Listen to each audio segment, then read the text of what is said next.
Hi guys, it's Ruthie with the Popple Backyard Farm. Another good movie review. Now this one is an oldie and I saw it years ago and I've actually seen it a few times. It's called A Thief in the Night.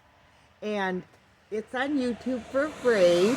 And if you like thrillers, you're going to love this one. But basically, there's a girl that you're going to see it right at the beginning. She wakes up to the alarm clock ringing, and the rapture of the church happened. And so it shows, the events that she encounters and things like that. So it's a pretty good movie. It's free on YouTube. I love this movie. It's a great movie. And so if you haven't seen it, check it out. If you have seen it, you might want to watch it again. But it will have you on the edge of your seats. It's a little slow getting into it, but once you get into it, you kind of, see the story. So anyway, remember, big or small, you too can be a backyard farm. God bless.